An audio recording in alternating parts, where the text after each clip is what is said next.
Alright, so today's message is called Won't You Be My Neighbor? And this is, if you don't like Mr. Rogers, do not tell me, because I will punch you in the throat, because he is the best guy ever. Like, we don't sing people in the vineyard, give him sainthood, but Mr. Rogers should be a vineyard saint.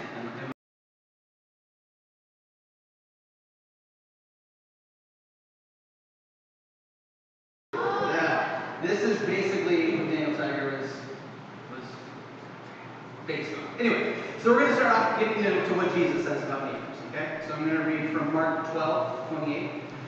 One of the teachers of the law came and heard them debating. So Jesus was talking, there were religious leaders, they were debating, and a guy came. And noticing that Jesus had given them a good answer, he asked him, of all the commandments, which is the most important? The most important one, answered Jesus, is this. Hear, O Israel, the Lord our God, the Lord is one. Love the Lord your God with all your heart, with all your soul, with all your mind, and all your strength. Love God with everything that is you. The second is this. Love your neighbor as yourself. There is no commandment greater than these.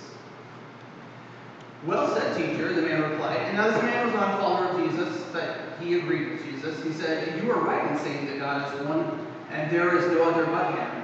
To love him with all your heart, with all your understanding, with all your strength, and to love your neighbor as yourself is more important than all burnt offerings and sacrifices. So he was basically saying, like, I agree, Jesus. That's a good answer. Loving God and loving people, other people as yourself, your neighbor, is even more important than all of the religious things that we do. All the Jewish things we do. For us today would be all the churchy Christian things that we know are important or we think are important. Even more important than that is loving God and loving our neighbors. And Jesus says, when Jesus saw that he had answered wisely, he said to him, you are not far from the kingdom of God. And from then on, no one dared ask him any more questions. So the first thing I'm pointing out that Jesus says about neighbors is that we're to love them as ourselves, right? We love our neighbors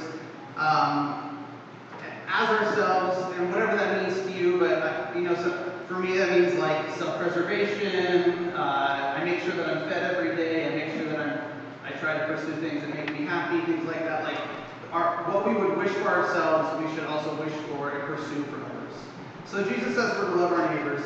And then in Luke, there's a similar story where Jesus says this love God, love all people thing, and then a guy pushes him a little bit because he's being a jerk, and he says, basically like, well, who is my neighbor, Jesus? And I know that Dave talked about the Good Samaritan a couple weeks ago, so I'm not going to read it or go over the whole thing, but really quick recap.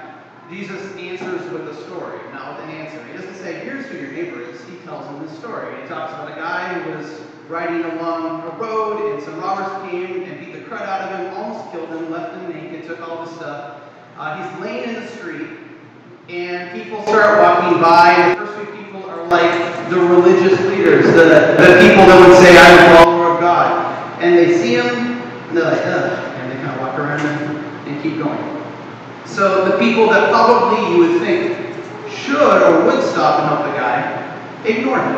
And then a Samaritan comes along. And again, I don't want to step on Dave's toes, but a Samaritan in that time, they were kind of like paganized Jews, right? They were people that were Jewish, but they had intermarried due to like war and invasions and politics with other people who had other religions. So they kind of served God, but also co-served all these other pagan religions. So to a Jewish person, maybe even the guy that was beat up on the ground, he wouldn't interact with them because they were like, to them, yuck. Like, we don't interact with Samaritans. And in the story, Jesus goes on to say the Samaritan stops. He puts him on his horse, in this picture here. He takes care of his wounds. He pays a hotel some money to like let him sleep and get rest. But the whole point of the story, Jesus ends it and he goes like, so who was the neighbor? And the guy can't even say like, well, it was the Samaritan. Or he's like, it was the guy who was merciful, I guess. He can't even say it. But Jesus makes this point that, like, the neighbor is not who you like. Your neighbor is not who you think similarly to. Your neighbor is not even the person who has the same religious or spiritual views as you. He says the Samaritan was the neighbor. And he even says, go and do likewise. The Samaritan is the one that came into that guy's orbit, that interacted with him. And so Jesus makes this point that he is your neighbor. The people that are in your lives. The word neighbor, I'm not going to pronounce it right, but plesion, I think, in Greek, it just means fellow man, people that are close by. So Jesus says we have to love our neighbors. And he also says like neighbors are like people around you, not the people you choose. It's whoever is around you. It's your fellow man. So he widens this definition. It's not just the people you're comfortable with. I kind of wonder if Jesus told this story today, like if he came into America and told this story, and not that he would come to America, that's very American-centric, but let's pretend that Jesus showed up today and he told this story again. He would use somebody like a Samaritan, but that doesn't make a lot of sense to us. What if it was something like the good Muslim, right? Thinking of people that don't have the same beliefs as those of us that follow Jesus necessarily, or people that we think of as separate from us. The good liberal, the good illegal immigrant, the good LGBTQ individual. This might hit a note with some old people. The good millennial, those crazy millennials. Like these are people, maybe it's not like we disagree profoundly, but like we just think like, I don't have anything in common with that person. I don't even want to have anything in common with that person. This last one is just to tick some people off, but the good Republican. So, if any of these resonate with you, like, I don't want to be with that person, maybe Jesus would have told the story through this lens. Like, the person who's your neighbor is that person you don't really expect to be your neighbor. So, Jesus defined neighbor as more than our friends, family, and people we enjoy being around. If you're a child and you have a piece of paper, listen, there's an answer here. Jesus defined neighbor as more than our friends, family, and people we enjoy being around. Our neighbors are any and everyone in our orbit, or anybody in our lives, right? And Jesus says we're to love them as ourselves. That means those people that on that list, people that we maybe think of as like, I don't interact with them. So that's what Jesus says about a neighbor, right? There are things that some Christians say about neighbors or people, but I want to get into a little bit today. This is Calvin and Hobbes. It says, if you can't read it, love the sinner, hate the sin, and his dad sent me so classic Calvin. Who has heard the term love the sinner, hate the sin? Who's ever said it, maybe? Under your breath? So, who knows who originally said that? Where did that come from? I heard Johnny Cash. St. Augustine, old dude, 34th century, he said it. And he didn't actually say that. He said something that was translated roughly to was love for mankind and hatred of sinners. So his saying is even a little different. He doesn't say love the sinner. He says love mankind. Love, I would say, like Jesus said, your neighbor. And hatred of sin, which theologically is correct. That's for those of us that read the Bible, believe the Bible, follow Jesus. You'll hear some people say more recently, and they'll say, if they're trying to make a point, like, gee, that was St. Augustine, and actually it was Gandhi who said that, because he did use that in one of his writings. I'm going to read this to you, and I'm not reading it because I follow Gandhi or I theologically agree with him, but what he says about this saying, love the sinner, hate the sin, or hate the sin, not the sinner, is crazy close to, I think, Jesus' heart, if you edit a few things, which I'll do afterwards. So this is Gandhi talking. And Gandhi, Hinduism, maybe a little Christianity, he's kind of basically Hindu, but had some spiritual influences that he adopted and things like that. So not in our ballpark religiously at all, but Gandhi said, hate the sin and not the sinner. And people usually like to say that, yeah, Gandhi said that. This is what he actually says. Is a precept which, though easy to understand, is rarely practiced. And that is why the poison of hatred spreads in the world. It is quite proper to resist and attack the system, but to resist and attack its author, or a human being, is tantamount to resisting and attacking oneself. For we are all tarred with the same brush, and and are children of one and the same Creator. Sounds a lot like our language, right? And as such, the divine powers, which I would edit that, I don't believe that, as Christians, we don't believe that we are God, right? But we believe we have the image of God, that we were created in God's image. So let's just edit that. That have God's image within us, our infinite. To slight a single human being is to slight, not those divine powers, but to slight the image of God, let's say. And thus to harm not only that being, but with him the whole world.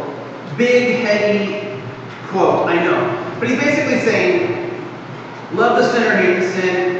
It's fine in theory, but we don't usually actually love the sinner and hate the sin. We mess it up when we actually end up, am I saying it right? Love the sinner, love sin? We end up actually, I think, often hating the sinner or doing things that are quite hateful. And I think a couple of reasons. Or a couple of reasons we need to inspect this kind of attitude. Love the sinner, hate the sin. First off, Jesus never said. This is not a Jesus thing, this is not a Bible thing, this is an Augustine thing, and I'm sure he was a great guy, never met him. But it's not something gospel. It's just something that Christians have picked up along the way, and we say, and even if you've never said this, I think it's an attitude that we sometimes have, even if we've never even heard this term. I think more dangerously, it's used as an excuse to separate or judgment. Let me explain. I think some people might say this term or have this attitude, love the sinner, hate the sin, and it's like, I really love you. I love you so much because Jesus loves you and therefore I love you. But like, you don't follow Jesus, or you don't have the same views as me, and therefore I can't really hang out with you. I can't be your friend because you don't act and do the same things as me and believe the same things as me. And so we might use it as an excuse to separate. And maybe we mean it, like I really do care about you, but I feel like you might contaminate me or whatever, and hopefully you would never say that, but that's the attitude. And quick caveat, if I am not saying that if you hanging out with certain people in your life actually cause you to sin or cause you to go back to addictions, or that is not what I'm saying. So there's healthy boundaries, right? Like I can't go hang out with the people I've been hanging out with because I know I'll fall back into a certain lifestyle or doing things that I know are not of God's will. That's one thing. But in general, like Christians like to use this as like, yeah, we're going to do our own thing. That's great. We love you. We love you, Yakima, city of Yakima, but we're going to do our own thing over here. Worse, we use it to judge, right? Like we don't even really mean it. We say, I love the sinner. Yeah, of course. Jesus says I have to, but I hate sin so much. I have the fury of God in my heart against sin, and I just can't stand being in the presence of sinners. And we actually don't. People use it like as a like I love them, yeah, in Christ, but we're really hung up on the whole sin.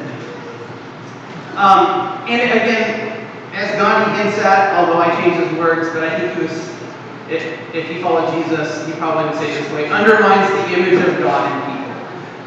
If we label people as sinners first and foremost, and I'm not saying we're not sinners, we all mess up, we all have ugly in us, we all do things that are stupid and nasty and selfish, including Christians. But if that's how we label people, like I see those outside of my circle as just sinners, we're undermining the image of God. That's not, I don't think, how God first sees people, like freaking sinners. Yeah, man. When he looks there, he's like just a bunch of sinners. I don't think that's how God looks at us, or how Jesus looked at people. And there was somebody at the Northwest Vineyard Conference in Salem last month, some of us went to, and her name is Alexis Mendez. She goes to the Salem Vineyard. She's I think she's a professor at Corbin University in Salem. And she had this thing she said that like has stuck with me for the last month. It's like it wasn't even her main point. It was just something, I think, you know, like those gross toys that you get like the Dollar Tree where you come at the wall and they stick. You know what I'm talking about? I feel like it's like that. Like she said it and it's like sticking to me. I like can't shake it. But she referenced a verse that will take us back 2 weeks ago. Philippians, you thought we were out of it, but we're back. Just one verse, I promise. Philippians 4:8. Finally, brothers and sisters, whatever is true, whatever is noble, whatever is right, whatever is pure, whatever is lovely, whatever is admirable, if anything is excellent or praiseworthy, think about such things. And so Alexis was talking about how she prays this over her children every night. Her talk was about involving your kids and what you feel called to. So, and then she went on to say this, and this is me typing from a Facebook Live recording, which sucks if you've ever listened. It's like, so if I miss a word or something, I'm sorry, Alexa, so I don't know, but this is what she said. She says, I pray that Philippians 4:8, will be what my children will automatically come to see in others. That the Imago Dei, the image of God, is in each and every person they meet, and that we are called to help and jump right up. We pray that they will see in other people what is true, noble, right, pure, lovely, admirable, excellent, and praiseworthy. Let me say that again. We pray that they will see, and I'm arguing that we should see, me, Ryan, us, Yakima Vineyard, that we should see in other people what is true, noble, right, pure, lovely, admirable, excellent, and praiseworthy. Every human is created with value, even those that don't follow Jesus, those that aren't in our circle, those that we disagree with. Every person and every refugee and immigrant is precious to God. Our prayer is that Philippians 4:8 will always be our first reaction to God's love. So this is not negating the fact that, yeah, we sin and stuff. It's saying our first reaction, the way that I believe Jesus sees each of us, the first reaction that he wants us to have for other people, our neighbors, is to see them as God's beloved, to see God's image in them, to see what is lovely and wonderful and pure, to see all those things, even if they are so far from God, at least from what we can tell. There are still, just because they're a human created in God's image, there are still glimpses of God in people, and that should be our first thing that we see in our neighbors. Like I said, Augustine is not Jesus, and so he can say things and we don't have to own it. I made up my new instead of love to sin or hate the sin. So if you're like, oh, that's cool, you can take it. If you think it's stupid, you can leave it. But this is something that has really been rattling in my brain, and it's this. Love what is lovely, understand what is ugly. And what I mean by that is that whole thing. Like, love what is lovely in people. Where do you see the image of God in people? In every person, every neighbor. Not the people in this room, everybody that we interact with. What can we love in people? What do we see? And instead of hating their sin, can we understand what's ugly? Because we're all a little bit ugly. We're all pretty human. And again, this is for me mostly. But I thought if it resonates with anybody, it's yours for free.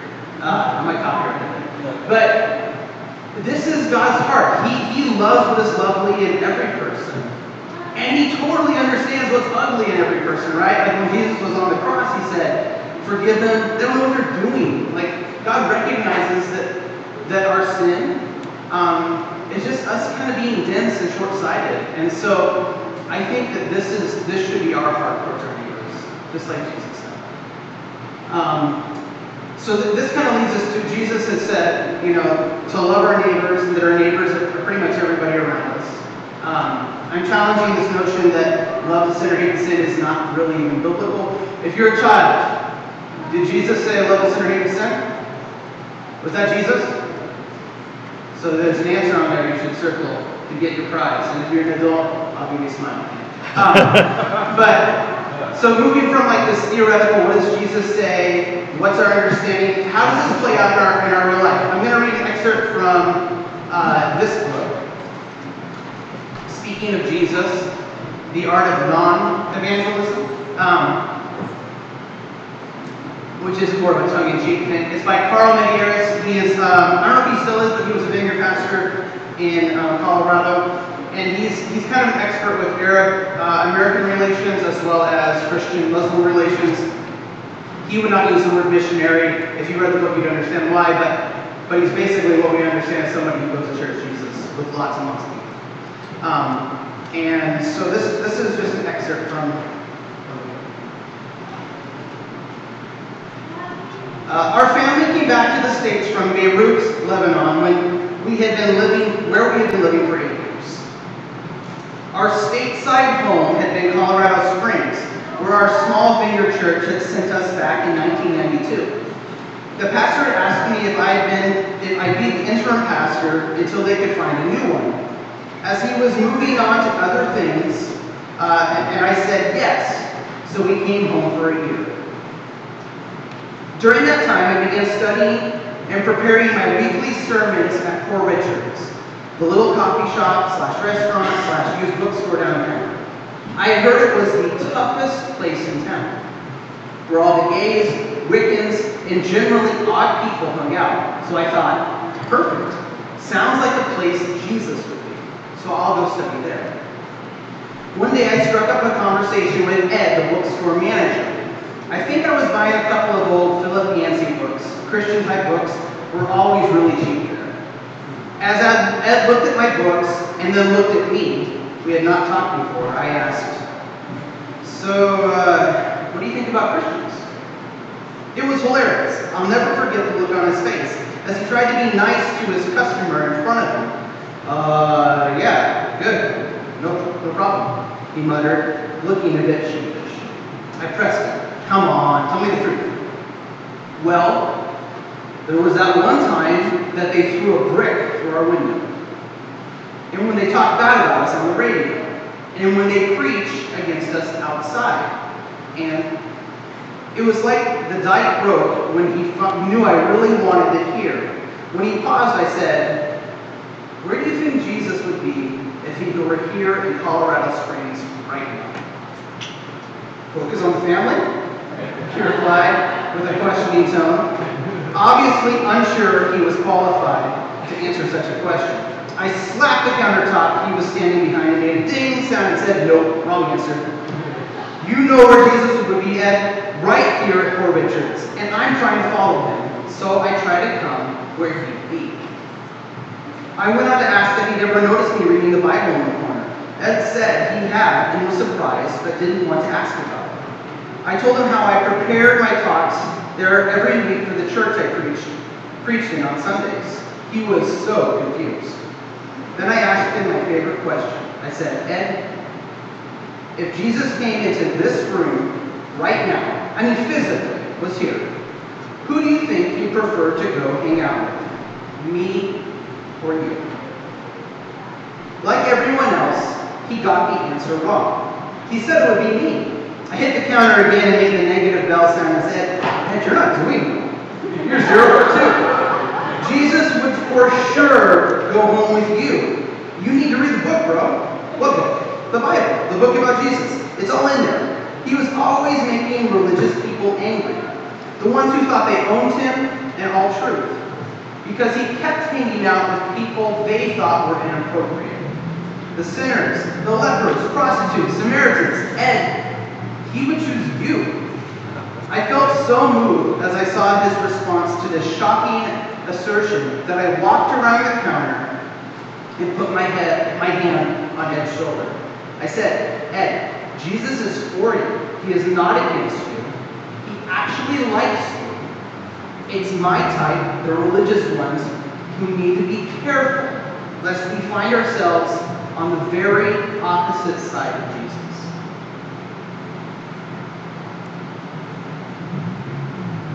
Mark 2. While Jesus was having dinner at Levi's house, many tax collectors and sinners were eating with him and his disciples.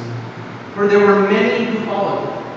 When the teachers of the law, who were Pharisees, saw him eating with sinners and tax collectors, they asked his disciples, why does he eat with tax collectors and sinners? On hearing this, Jesus said to them, it's not the healthy ones who need a doctor, but the sick. I have not come to call the righteous, but sinners. And sure, Jesus uses the word sinner there, but he's throwing back in their face their word. He's saying, I didn't come to hang out with everybody who thinks they know everything about God. I came to hang out with those people you deem as not worthy of your time or your heart or your lives. I think what we're going to do is stop for tithe, and we're going to do communion. And then I have a little bit of the thing at the end, and then we'll close. So can I have the ushers come forward?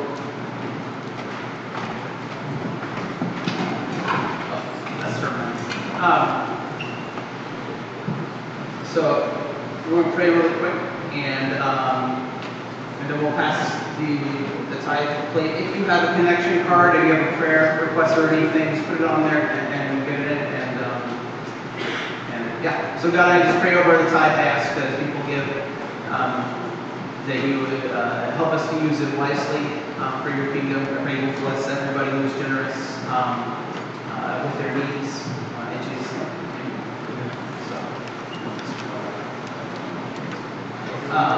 So, as we're doing that, or as we're taking our tithe, we're going to go into communion. So, if you've been around for a while, you know why we do it. But if you're not sure, we take communion as a remembrance of what Jesus did for us. We know that Jesus, the very Son of God, who was not a sinner, who did not have ugly in him, still came and he died on the cross for our sins, to make a way so we could have a relationship with him and so we could have a good relationship with each other. So we take communion as a remembrance of that. The bread symbolizes his body, the juice, his blood. And so I'm going to pray over it, and have you guys can come up and take it. The way we do this, we just walk up and grab a piece of bread, dip it in. Typically, people go back to their seat and maybe sit and pray quietly, or just kind of reflect, and then we take it. There is gluten-free over there, if that's your jam. I'm going to pray over it, and I'm just going to let us kind of come and do it, and then when people are seated, we'll close. So, God, I just pray over communion. I ask that as we take it, that relationships are not like important. That's like an understatement, God. The relationships are like everything. We were created for a relationship with you and with each other. And God, I pray that resonates in our hearts. Thank you, Jesus, for your sacrifice, what you did for us. In Jesus' name. So if you guys want to come and take it and go back to your seats, that's what we're doing.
Jesus, just as I was taking communion, just thinking about what you did for a relationship, God, and not just for me or those of us that you do readily say yes to you, but for every neighbor. Help us to have your heart for our neighbors, God, for those that are not, the people we would deem us. I think I have one little word picture thing, and it's, I think, kind of a weird one, or a bold one, so if I say something stupid, have grace for me as I make the analogy, but I think it speaks to this, and then I have one little thing we're going to do, and then we'll end. So, I love Disneyland. I don't know if anybody's been to Disneyland, or if you like Disneyland. The people who say they don't like Disneyland are the people that haven't been there, and they judge it. And I'm like that. personally, I'm that kind of guy, but once I go, I'm like, oh man, Disneyland's pretty awesome. I think that Disneyland is a little bit like the church, or like church, not the church, but church sometimes. If you were locked into Disneyland, and they didn't close down for the night, you could probably live in Disneyland for the rest of your life. If you well fed, you would have all the cool clothes, the Disney swag you need, you would be entertained, there would be people around you. You would have everything you would need, truly, to probably live a fairly happy existence, except for it's a small world. That's a little bit of hell right there. But everything else is excellent in Disneyland. And if you've ever been there and you had a turkey leg, you will neither need to eat or want to eat for like 3 days after you have that thing. But it's like this gigantic turkey leg that I don't think is actually turkey. It has to be something bigger. But, there's everything you need in Disneyland to live a fairly happy life if you had to. And church is like that. Like when you accept Jesus and you start going to church or being a part of a community of believers, it's pretty simple to just live within that community, in that thing, and be pretty happy and have a pretty fulfilled life. So like having Jesus Land, right? Church could be kind of like Jesus Land. We're entertained and we have friends and it's all good. And everybody, even though we fight sometimes, we all know at least we have Jesus in common. And the problem with that is that like at Jesus Land, Jesus is there, but Jesus also leaves the park sometimes and goes to other places, like Knott's Berry Farm, which I don't know. The name alone doesn't sound very appealing, but Jesus is at Knott's Berry Farm, and Jesus is at Six Flags, and you know what? Six Flags has way better roller coasters than Disneyland. And I think this is a good analogy for, we could stay inside this little bubble and probably die pretty happy, but it's not the only place Jesus is. Jesus isn't just in a church. Jesus is out there. He's with our neighbors. He's with the people around us. And he doesn't just go because he's like hoping that they'll like maybe acknowledge him. He goes because he likes people. He came because he loves humanity. And my challenge is that let's not be Disneyland. Let's not just stay inside our walls. Let's not just enjoy this cozy existence. And not out of guilt, not because you're supposed to evangelize, you're supposed to go as the Great Commission, which is true, but because Jesus is out there already. It's kind of like he's waiting for us to step out and to be out with our neighbors. And so on the kids' sheets, they're going to do something, but we're all going to do this really quick. The last thing on their sheet says, write the name of one person. You don't have to write it, but write the name of one person that you think Jesus is highlighting to you, a neighbor, whether it's a coworker, a literal neighbor, someone you come into contact with, somebody that he wants you, and I'm going to flip it on you, not to share him with, which might be part of it, but he just wants you to get to know. Like, he wants you to actually go establish a relationship with the person. And so I'm going to only give you about 30 seconds, but I want you to think, who is one person, one neighbor, and they can't be a church person. Just going to say it there. They can't be someone that goes to church with you, but somebody, a neighbor outside of our Jesus Land that you think God might be highlighting to you. So you have 30 seconds. Go. And if you're a kid, you have to write their name down on that line. Who's one person that you think that Jesus wants you to maybe try to be better friends with or become friends with? I don't even have a watch on my wrist, so this is totally messed up. Now here's what you have to do. If you humans, adults, children, your humans.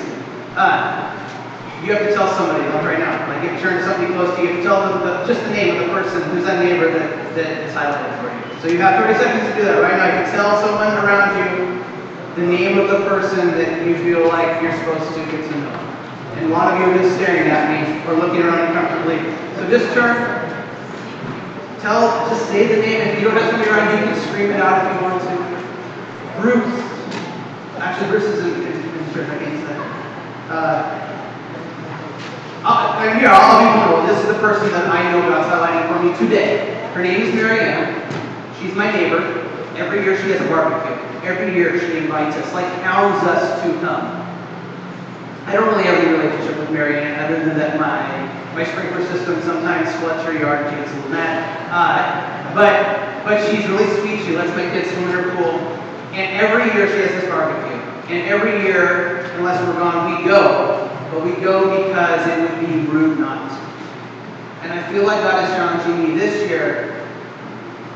Ryan, like, go and get to know her and your neighbors, because this is an opportunity where people who, I know she's not a Christian, where people who are in your orbit are inviting me to be in their orbit, and that's where Jesus is. Jesus is going to be at the barbecue this afternoon, and if I don't go, I'm missing out on what Jesus is doing and where he's at. So, I'm going to leave it there.